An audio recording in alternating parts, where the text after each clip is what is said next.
There are two Jamaican Yardie gangsters.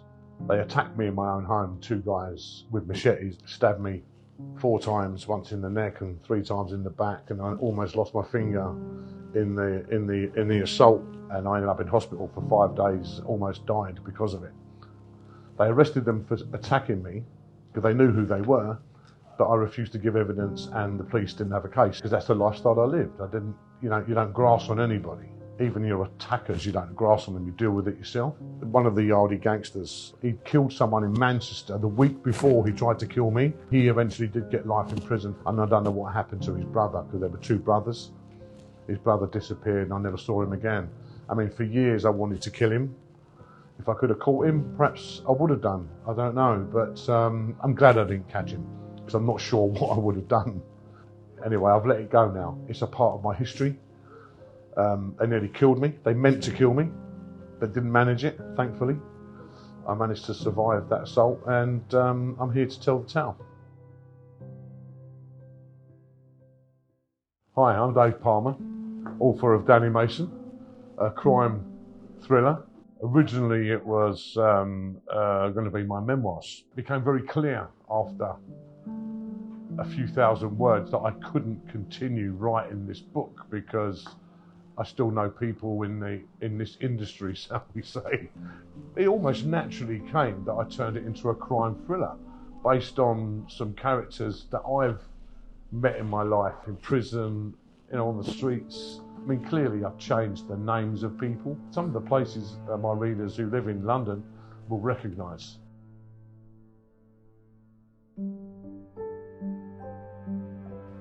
So the book starts essentially in 1964 at Danny's birth, and his traumatic experiences leading up to him becoming a violent sociopath, essentially.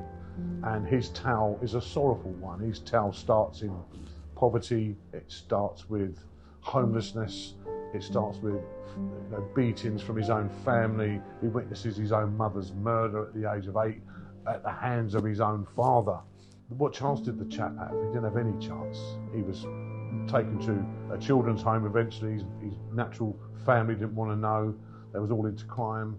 He eventually evolved into this criminal, and later on, when he met his uncles, who were vicious criminals, he ended up in a real life of crime, serious crime, essentially killing people. Danny essentially became a hitman, but he embraced it. It was all he knew. He wanted to be loved and cared for by a family. That's all he ever wanted. Once his mother died, he had no one.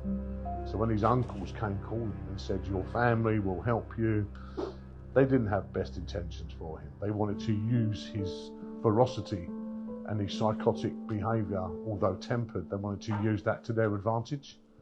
And that's what they did. People ask me all the time, what made you start writing? I mean, I'm 60 years old, right? And I started writing at 58. People say to me, "Look, write a book, Dave. You've got so many stories, you tell good stories, everything else, just write a book." So I did. I started writing and it became Danny Mason, but I loved it so much. I mean, my wife would tell you, every time I finish writing, I'm a different person. She says, I'm just so alive. And it really is a strange feeling. Unless you've been involved in that, you probably wouldn't understand, but creatives get their buzz from creating, right? And I've always been creative, I've just never been able to express it, or thought I couldn't, until 2 years ago. And the books just come naturally to me, because I've got so many stories. Some of my murders, shall we say, are quite gruesome.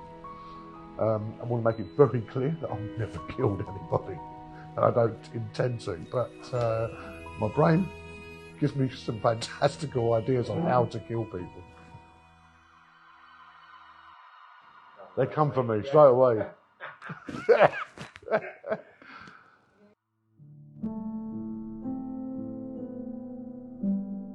I've lived a very diverse lifestyle, shall we say. I've been involved in all sorts of crime, although, like I say, I was never a gangster. I didn't go around shooting people and stuff like that.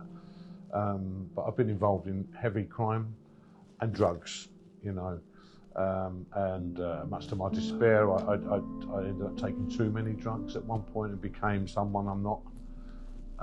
And then I met my lovely wife, and my life turned around at that point.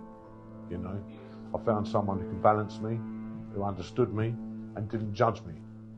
So my wife Rachel, my life has changed a lot over the years, and my friend circle is quite different now, so we have more deeper conversations about this sort of thing. We were talking one evening, a few drinks, just having a chill, and someone said to me, what makes it? What, is it nature? Is it nurture? What happens? What turns someone into a violent gangster? We sort of concluded at the end of that it was more circumstances. You're born into poverty, or your parents and your peers criminals, or are they lawyers, they're doctors, whatever, and generally you tend to go with that, what you're born into, whether you like it or not. A lot of people would disagree and say, well, you've got choices.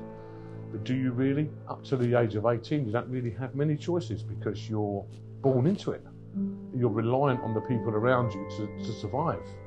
I think the social aspects needs to change.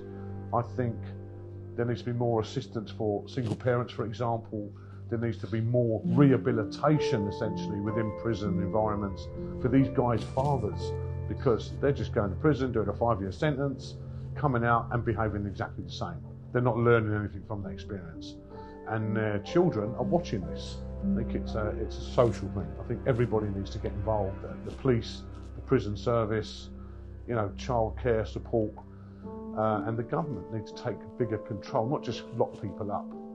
And don't get me wrong, there's also a lot of examples of people who have lived that lifestyle and moved out of it. And I'm one of those. I lived that life and I moved away from it by choice. I don't know a criminal that's got away with it ever. I don't know one. And I know dozens of criminals, real criminals. Some were gang